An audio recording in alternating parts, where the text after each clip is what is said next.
はい、皆さん、こんにちは。1000番500番、ベースボールコーチのアレックスでございます。いつもお世話になっております。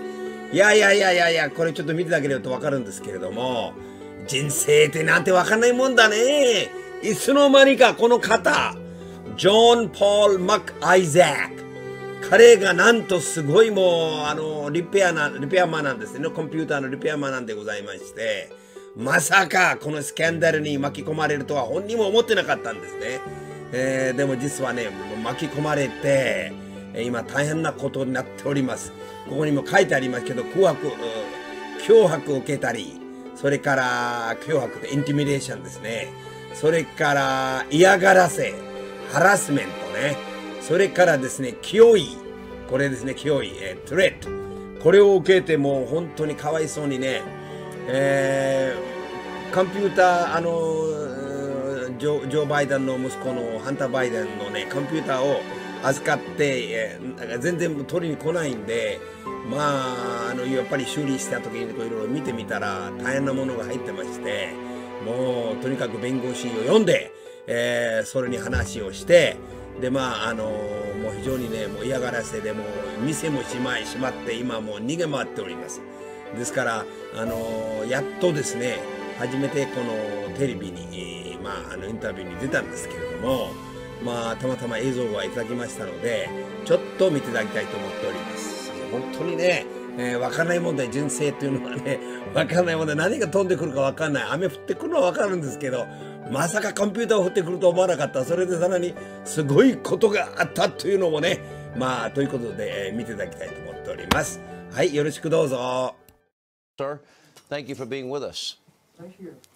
Evening, Sean. Let's get into the document side of it. So would it be a fair statement to say that what you saw concerned you, that you desperately wanted to get this out of your shop, as you said?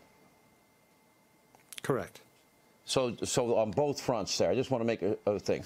Let me go through the timeline with you, if I may, because you handed this over to the FBI.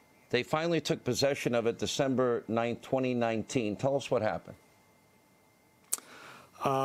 They came to the shop. Originally, they were planning to make a forensic copy of the drive. They couldn't guarantee that they could take the equipment away from me.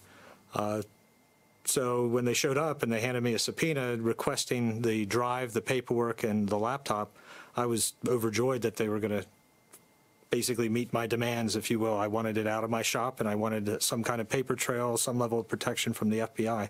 So I was pretty happy that they took it.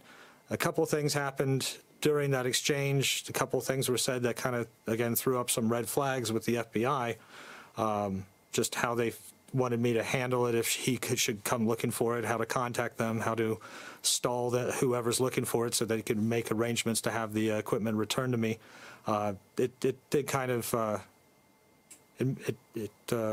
I was concerned. So December 19th, to remind everybody, because impeachment on the issue of Ukraine took place with President Trump in January of 2020. And I guess my question is, what you saw in terms of documents, did that seem relevant to you to the debate that was explained? Well, I had seen what would, again, I'm not an investigative journalist. It's not my day job when I was fixing Macs, but I saw some pretty compelling documents that definitely showed a pay-for-play scheme going on between Hunter Biden and his business dealings in Ukraine. Joe Biden claimed that he didn't know anything about his son's business dealing. Will the documents that you saw contradict that, incontrovertibly contradict that?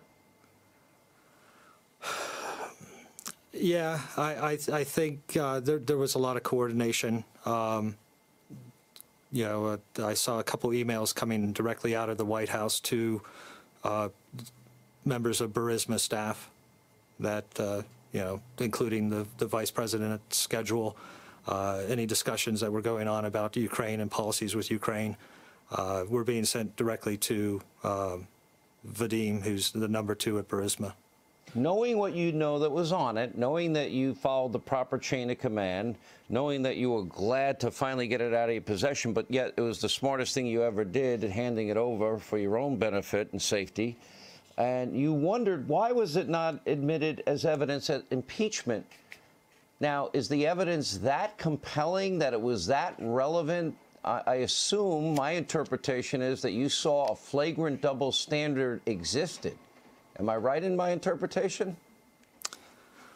Well, what I saw was, two young men that were definitely capitalizing off of at least one of their father's positions to drum up more value in their efforts to get more money, and it was definitely a pay-for-play scheme that I got my law degree at Rodeo Clown School, so I'm not Brian's better at the legal stuff, but it looked like this would be something that you would want to have a conversation with to another foreign leader about, because this was a lot of money that was exchanging hands, like a lot of money.